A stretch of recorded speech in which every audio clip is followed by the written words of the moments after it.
جا سکتا ہو تو وہ ضرور اسے فائدہ پہنچائے۔ ایک مسلمان اگر دوسرے مسلمان کو کسی بھی اعتبار سے فائدہ پہنچا سکتا ہو تو اس مسلمان کو چاہیے کہ وہ اپنے دوسرے مسلمان کو فائدہ پہنچائے، کسی بھی اعتبار سے۔ اور میرے پیارے آقا صلی اللہ علیہ وسلم کے پیارے دیوانوں، لوگوں میں بہتر کون ہے؟ تو حضور صلی اللہ علیہ وسلم نے فرمایا خیر الناس من ينفع الناس، لوگوں میں سب سے بہتر وہ ہے جو لوگوں کو سب سے زیادہ نفع پہنچاتا ہو۔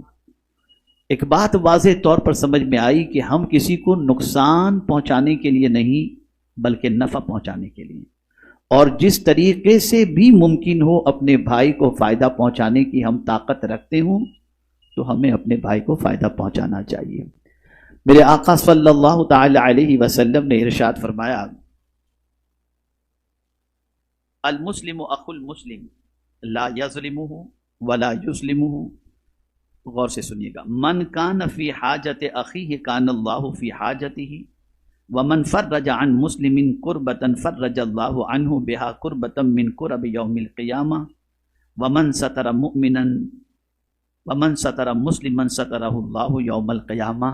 اس حدیث کو اس اینگل سے آپ سنیے، میں جس طریقے سے سمجھا رہا ہوں تصور ویسا بنا کر سنیے تو انشاءاللہ اس کا اثر آپ کے دل پر ہوگا۔ یہ کس نے فرمایا؟ حضور صلی اللہ علیہ وسلم۔ کس نے فرمایا؟ بولیے کون؟ حضور صلی اللہ علیہ وسلم، جن کی ہر بات وحی خدا ہوا کرتی ہے، جو اپنی مرضی سے کچھ کہتے ہی نہیں، وہی کہتے ہیں جو اللہ عز و جل فرماتا ہے، اور جن کی بات سے سچی بات انسانوں میں کسی اور کی ہو ہی نہیں سکتی، اور جو وہ کہہ دیں وہ 100% صحیح ہے۔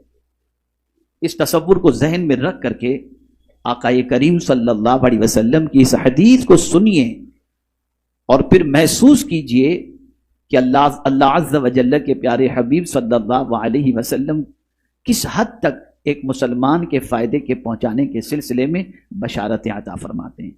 آقا کریم صلی اللہ علیہ وسلم نے فرمایا مسلمان دوسرے مسلمان کا بھائی ہے، نہ اس پر ظلم کرتا ہے نہ اس کو ظالموں کے سپرد کرتا ہے۔ ایک مسلمان دوسرے مسلمان پر کبھی ظلم کر ہی نہیں سکتا۔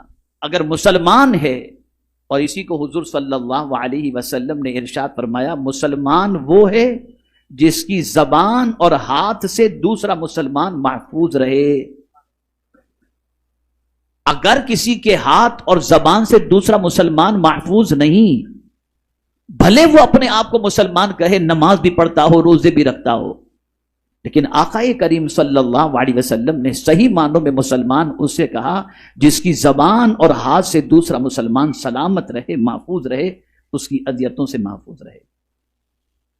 تو حضور صلی اللہ علیہ وسلم نے فرمایا کہ مسلمان دوسرے مسلمان کا بھائی ہے، نہ اس پر ظلم کرتا ہے نہ اسے ظالموں کے سپرد کرتا ہے۔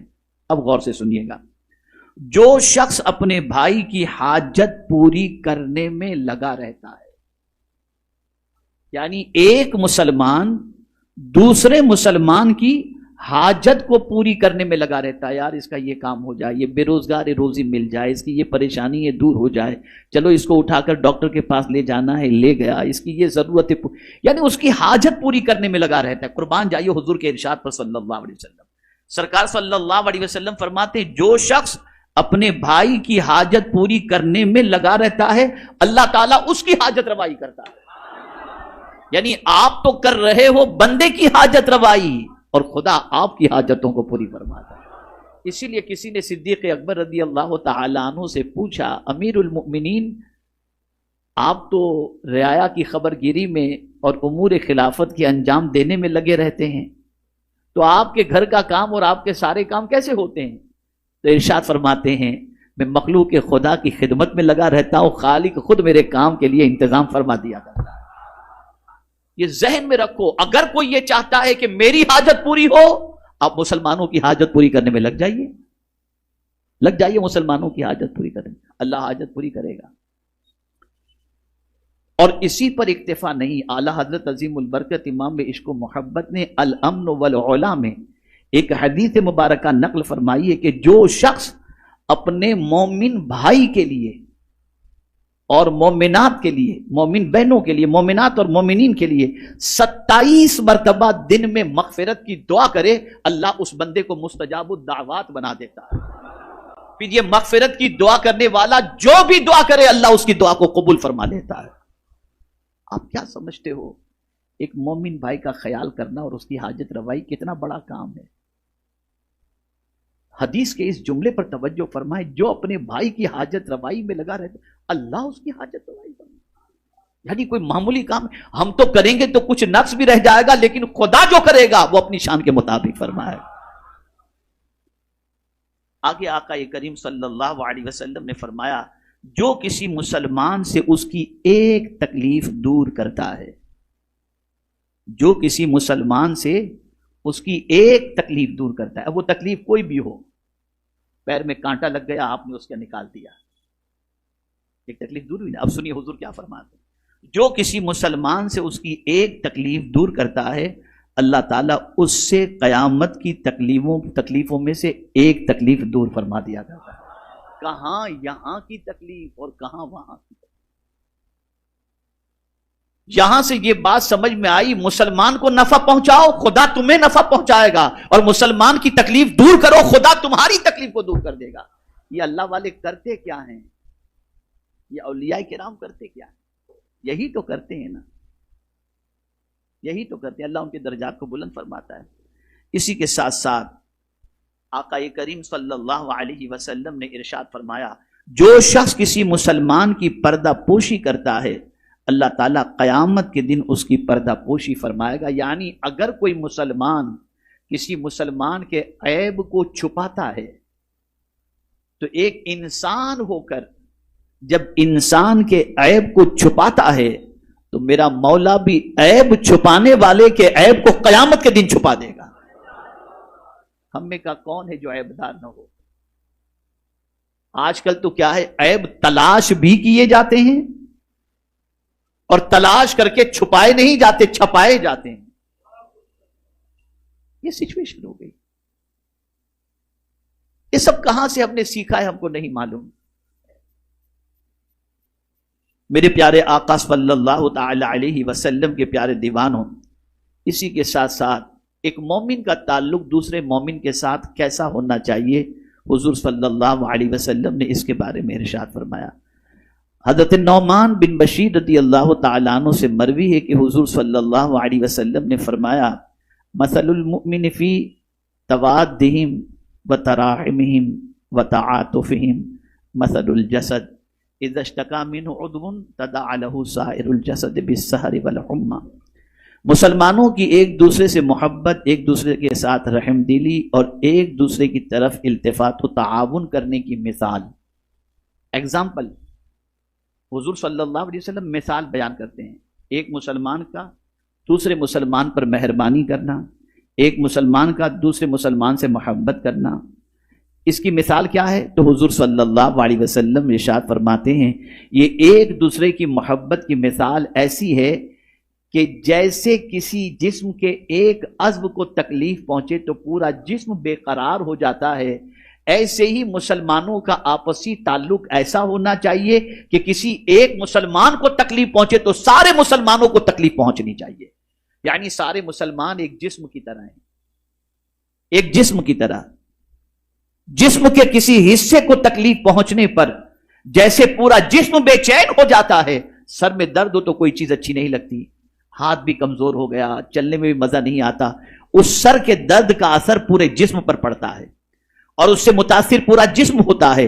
حضور فرماتے ہیں یہی پوزیشن مومنین کی ہونی چاہیے کہ سارے مومنین ایک جسم کی طرح ہیں، ایک مومن کو تکلیف پہنچے تو سارے مومن بے چین ہو جانے چاہیے۔ یہاں تو مومن مومن ہی کو تکلیف دیتا ہے، بے چین تو بہت دور کی بات ہے۔ آپ ذرا دیکھ لیجئے، ایک مسلمان دوسرے مسلمان کو تکلیف دینے پر تلا ہوا ہے، کوئی بھلا چاہنے کو تیار ہی نہیں ہے، کوئی کسی کے ساتھ انسیت اختیار کرنے کو تیار ہی نہیں ہے۔ نفسی کی کیفیت ہمارے اندر اتنی چھا گئی کہ ہم چاہتے ہیں کہ عزت بھی کسی کو نہ ملے مجھے ملے، دولت بھی کسی کو نہ ملے مجھے ملے، پریشان سب ہوں میں خوشیاں مناؤں. یہ جب سوچ ہو جائے گی تو اس انسان کے کام کہاں سے بنیں گے؟ اللہ والوں کے کام اللہ اس لیے بنا دیتا کہ اللہ والے مسلمانوں کے کام بنانے میں لگے رہتے، اللہ تعالیٰ ان کے کاموں کو بنا دیا کرتا. ہم تو مسلمانوں کے کام بگاڑنے میں لگے ہیں، الا ماشاء اللہ. آقا کریم صلی اللہ علیہ وسلم نے ایک مسلمان کو کھانا کھلانا کتنا فائدہ مند بتایا، سماعت فرمائیں. حضرت عبداللہ ابن عمرو ابن عاص رضی اللہ تعالی عنہما سے مروی ہے کہ ایک آدمی نے ایک دن حضور صلی اللہ علیہ وسلم سے پوچھا ای الاسلام خیرن. کیا سوال پوچھنے والے تھے؟ ہم پوچھتے کون سا دھندا بہتر ہے، اور وہ پوچھتے تھے کون سا اسلام بہتر ہے. اتنا اسلام ان کو پیارا تھا. سوال پوچھتے ہیں ای الاسلام خیرن، یا رسول اللہ صلی اللہ تعالی علیہ وسلم کون سا اسلام بہتر ہے؟ تو پیغمبر اسلام صلی اللہ علیہ وسلم نے ارشاد فرمایا تطعم الطعام وتقرأ السلام علی من عرفت ومن لم تعرف. حضور صلی اللہ علیہ وسلم ارشاد فرماتے ہیں، بخاری شریف کی حدیث ہے، آقا کریم صلی اللہ علیہ وسلم نے فرمایا تم کھانا کھلاؤ اور جس کو پہچانو اس کو بھی اور جس کو نہ پہچانو اس کو بھی، الغرض سب کو سلام کرو. یعنی تمہیں کوئی بھی مسلمان نظر آئے تم اس کو پہچانتے ہو یا نہیں پہچانتے ہو، لگ رہا ہے یہ مسلمان غلام رسول، سلام کرو. حضور فرماتے ہیں یہ سب سے بہتر اسلام ہے.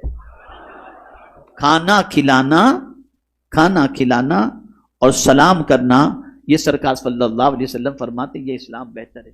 اس لیے آپ تاریخ اٹھا کر کے دیکھیں تو کھانا کھلانے کا مسئلہ جو ہے نا، یہ تقریباً انبیاء کرام علیہ الصلوۃ والسلام کی عادت اور اولیاء کرام علیہ الرضوان کی عادت رہی. آج کھانا کھلانا بوجھ پڑتا ہے، ارے یار دعوت یہ انتظام، کھلاؤ کھانا کھلاؤ. سیدنا غوث پاک رضی اللہ المولا تبارک و تعالی عنہ فرماتے ہیں میں نے اعمال کے دفتر کو کھنگال کر کے دیکھا کہ کون سا عمل فرائض کے بعد اللہ کو سب سے زیادہ پسند ہے، تو میں نے دیکھا کہ بھوکے کو کھانا کھلانا یہ عمل اللہ کو سب سے زیادہ پسند ہے. اور اگر کوئی یہ سوچے کہ کھلانے سے کم ہوگا تو میرا یہ جملہ زندگی بھر یاد رکھنا، جو لوگوں کو کھلاتا ہے اللہ اسے کبھی بھوکا نہیں رکھتا. یہ یاد رکھنا، جو لوگوں کو کھلاتا ہے اللہ اسے کبھی بھوکا نہیں رکھتا. حضور فرماتے ہیں گن گن کے مت دو، بے حساب دو، خدا تمہیں بے حساب عطا فرمائے. نیکیوں کو چھپانے کا حکم تو ہے، کبھی کبھی ترغیب کے لیے کہہ دینا چاہیے، کبھی کبھی ترغیب کے لیے، تاکہ لوگوں کے اندر اس کی رغبت پیدا ہو.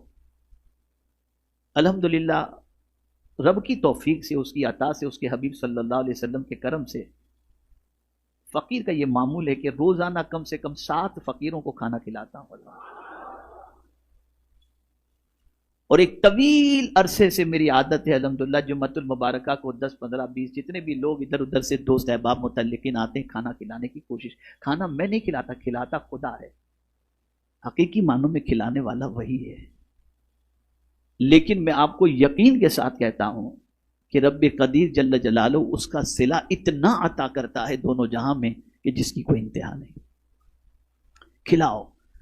اور ہمارے یہاں کھلاتے ہیں، ایسا نہیں سب کھلاتے ہیں، بتاتا ہوں سب کھلاتے ہیں، صرف رمضان میں سب کچھ نہ کچھ لے کے آئیں گے، میرے کھجور سے افطار کر لو، ارے یار میرے کھجور سے افطار کر لو. تو کھلانا صرف رمضان ہی کے لیے نہیں ہے، اس کے علاوہ بھی کھلاؤ. اور ایک روز میں ایئرپورٹ سے آ رہا تھا، میرا خیال ہے اس طرف سے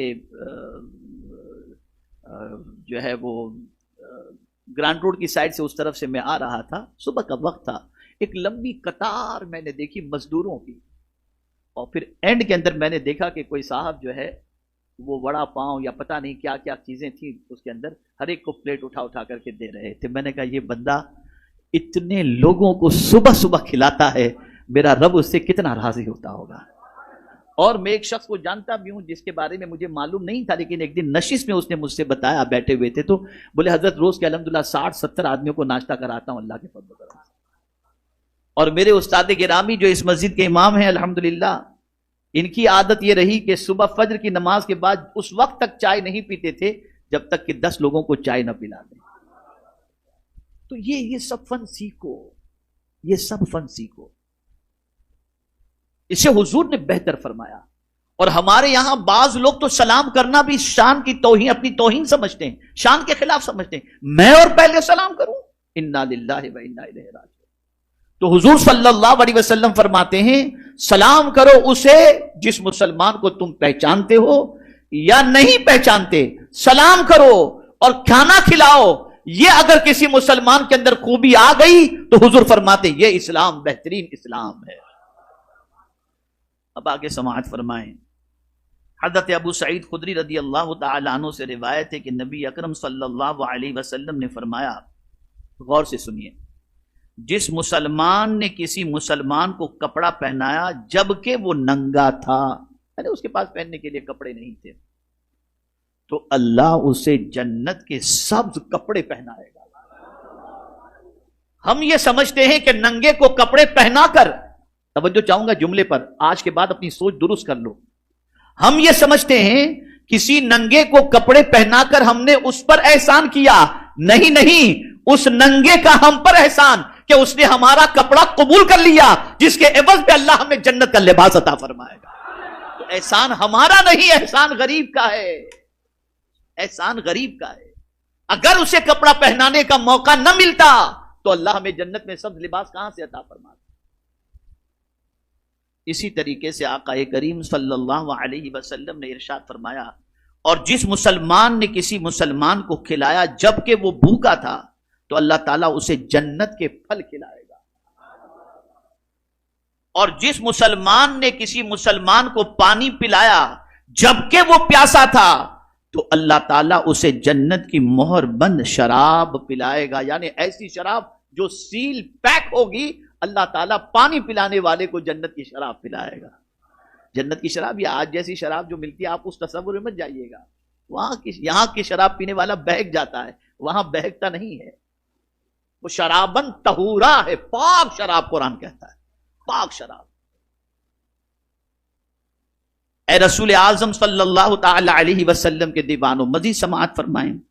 حضرت عبید اللہ ابن عبداللہ نے حضرت ابو ہریرہ رضی اللہ تعالیٰ عنہ کو فرماتے ہوئے سنا، یہ بھی بخاری شریف کی حدیث ہے، ایک تاجر لوگوں کو قرض دیا کرتا تھا، جب کسی تنگ دست کو دیکھتا تو اپنے نوکروں سے کہہ دیتا کہ اس سے درگزر کر جاؤ، یعنی کسی کو قرض دیا، اب وہ قرض لینے والا جس پر قرض ہے، جو مقروض ہے، وہ گزرتا، تو وہ تاجر جس نے قرض دیا تھا نا، وہ اپنے نوکروں سے کہتا ہے اس کو سختی مت کرنا، جانے دو، لینے جانے دو، درگزر کرو، تھوڑا سا لیٹ گو کرو۔ یعنی کیا ہوتا ہے، چائے سے زیادہ پیالے گرم ہوتے ہیں نا، چائے سے زیادہ پیالے گرم ہوتے ہیں۔ سیٹ کچھ نہیں کہتا ابھی تک پیسے نہیں دیا تو نے، کہاں جا رہا ہے، تاکہ سیٹ خوش ہو جائے۔ لیکن وہ تاجر کتنا عقل مند تھا، تاجر اپنے نوکر سے کہہ رہا ہے کہ جس کو ہم نے قرض دیا ہے وہ اگر گزرے تو اس کو نظر انداز کرو، یعنی پکڑنا نہیں، سختی مت کرنا، یہ نہیں۔ شاید کہ اللہ تعالیٰ بھی ہم سے آخرت میں درگزر فرمائے۔ چنانچہ اللہ تعالیٰ نے اس کے مرنے کے بعد اس کو بخش دیا۔ ذرا سوچو آپ، یہ سب سیکھنے کی ضرورت ہے۔ یہ کباڑا جو آج پوری دنیا میں مسلمانوں کے درمیان ہے نا، اس کی وجہ یہ چیز ہم نے نہیں سیکھی۔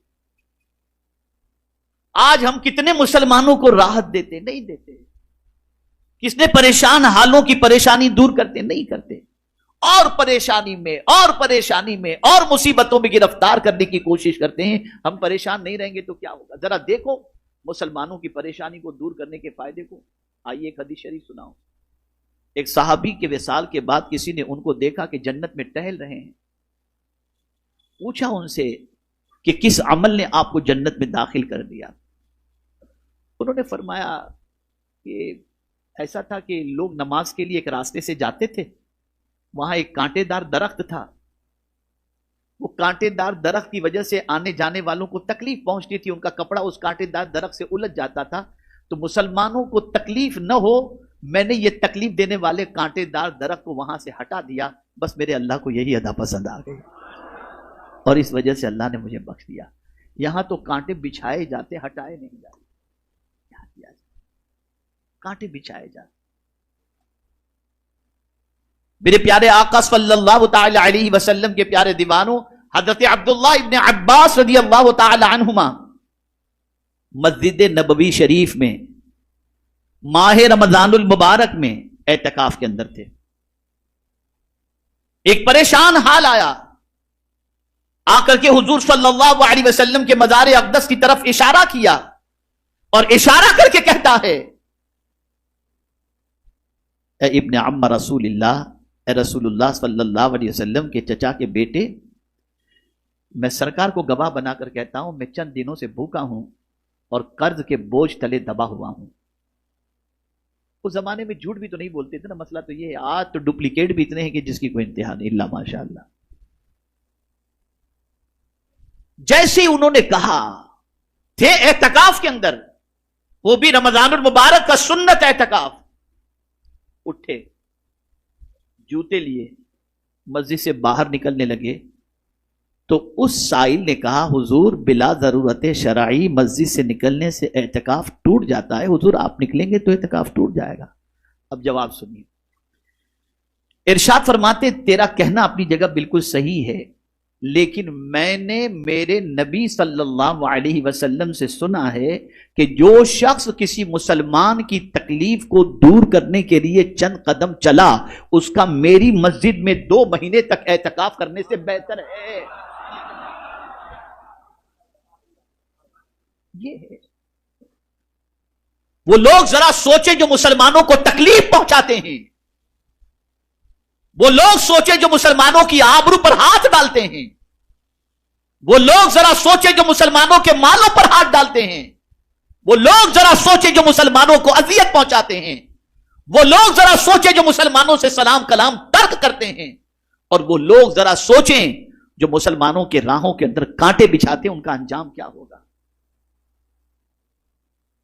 اب یہاں تک عرض کرنے کے بعد اب میں آپ سے جو گزارش کرنا چاہوں گا، اور بھی بہت ساری حدیثیں میری نگاہوں کے سامنے ہیں، لیکن اتنا وقت نہیں کہ میں ان احادیث کو آپ کے سامنے پیش کروں۔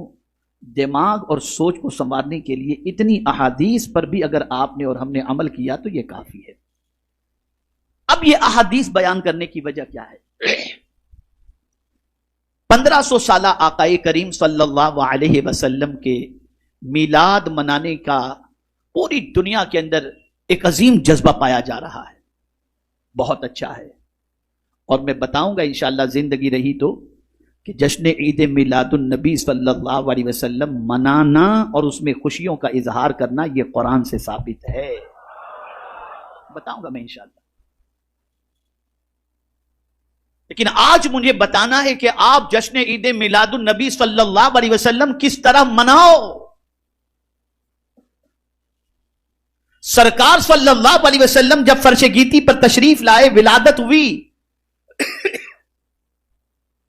تو ابو لہب نے سویبہ کو آزاد کیا۔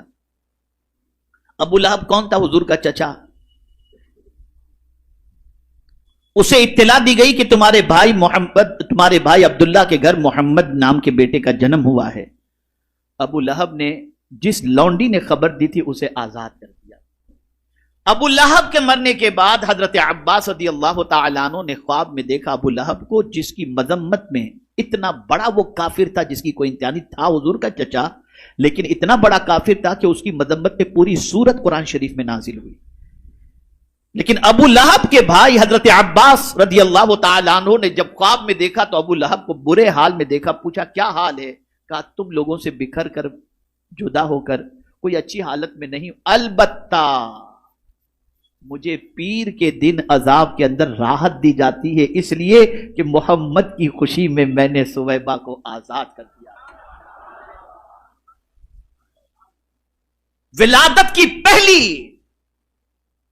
ولادت کا پہلا فائدہ حضرت سویبہ کو نصیب ہوا کہ اسے ابو لہب کی غلامی سے آزادی نصیب ہوئی۔ یہاں سے یہ بات سمجھ میں آئی کہ ہم بھی حضور صلی اللہ علیہ وسلم کی میلاد پاک اس طریقے سے منائیں کہ مسلمانوں کے اندر جو قرض میں ڈوبے ہوئے ہیں ان میں سے جتنوں کا قرض ہم ادا کر کے ان کو آزاد کر سکتے ہیں وہ آزاد کرائیں. حضور خوش ہوں گے. اگر حضور کے کسی امتی کی تکلیف ہم نے دور کر دی، میں یقین کے ساتھ کہتا ہوں مصطفیٰ جان رحمت ہماری تکلیفوں کو دور فرما دیں گے اور وہ خوش ہوں گے. تو پہلا کام تلاش کرو کون قرض کے بوجھ تلے دبا ہوا ہے، اپنی اپنی بساط کے مطابق کرو کوشش. خاص طور پر سرمایہ داروں سے گزارش کروں گا کہ اس طرح سے حضور صلی اللہ علیہ وسلم کا بھی میلاد مناؤ کہ جو قرض کے بوجھ تلے دبے ہیں انہیں قرض سے چھٹکارا دلاؤ، جو بے روزگار ہیں ان کے لیے اسباب رزق مہیا کرو، جو بغیر مکانات کے ہیں ان کے لیے مکان بنا کر کے دو، جو تعلیم کے لیے پیسوں کے سلسلے میں پریشان ہیں ان کے لیے آپ انتظام کرو، جو علاج و معالجے کے لیے رقم کے ضرورت مند ہیں آپ اس کا انتظام کرو. مطلب یہ ہے کہ اس طرح سے سرکار کی آمد کی خوشی مناؤ کہ حضور کی امت کی جتنی تکلیفیں دور کر سکتے ہو اتنی تکلیف دور کرو، حضور خوش ہو جائیں گے اس سے. اس کا مطلب یہ نہیں کہ آپ لائٹنگ نہ کرو، آپ جلوس نہ نکالو، میلاد شریف نہ کرو، کھانا نہ کھلاؤ، یہ سب کرو، لیکن اس کے ساتھ ساتھ یہ بھی کرو آپ. اور یہ وہ کام ہے جو حضور کو خوش کر دیتا ہے. میں حدیث سے آپ کو سمجھاؤں کہ حضور صلی اللہ علیہ وسلم کی امت کا بھلا چاہنے سے حضور کتنے خوش ہوتے ہیں. حضرت جبریل امین علیہ الصلاۃ والتسلیم شب معراج سدرۃ المنتہا پر رک گئے. یہ ان کا آخری ڈیسٹینیشن، فائنل ڈیسٹینیشن، وہاں سے آگے نہ کبھی گئے ہیں نہ کبھی جا سکتے ہیں. سرکار نے فرمایا حل لک حاجۃ یا جبریل، اے جبریل کوئی تیری کوئی تمنا ہے تو بیان کر. میں آپ سے ایک سوال پوچھتا ہوں، ایسا غریب فاقہ مست انسان جو کبھی اجمیر بھی جانے کی طاقت نہ رکھتا ہو اور اس سے اگر کوئی ایسا کہہ دے کہ تمہیں کہیں جانا ہو تو کوئی تمنا ہو تو بیان کرو، وہ ڈر ڈر کے سوچ سوچ کے پھر کہہ دے گا مجھے مدینہ جانا ہے، مدینہ جانا. تو جو جہاں نہیں گیا وہاں جانے کی آرزو بیان کرے گا. اب حضور صلی اللہ علیہ وسلم لامکاں کی سیر کو جا رہے ہیں، جبریل نے سب کچھ دیکھ لیا لیکن لامکاں کی سیر نہیں کی.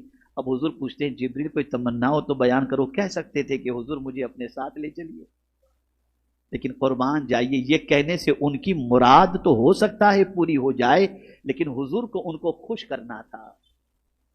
تو یہ کہنے سے شاید حضور راضی ہوں نہ ناراضی ہوں، یہ ایک الگ چیز ہے. لیکن انہوں نے یہ نہیں کہا. انہوں نے کیا کہا؟ ہاں حضور میری ایک تمنا ہے. توجہ چاہوں گا.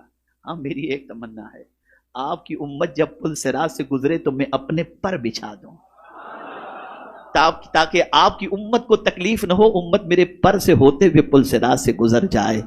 اے جبریل تمہیں یہ شعور کس نے دیا؟ تو جواب ملے گا ہم نے ولادت کے وقت حضور کو دیکھا کہ حضور تشریف لائے تو امت ہی کی فکر حضور کو ستا رہی تھی. تو اب حضور کو خوش کرنا ہے تو حضور کی امت کا بھلا چاہو، حضور راضی ہو جائیں گے. یہ شعور تھا ان کے اندر.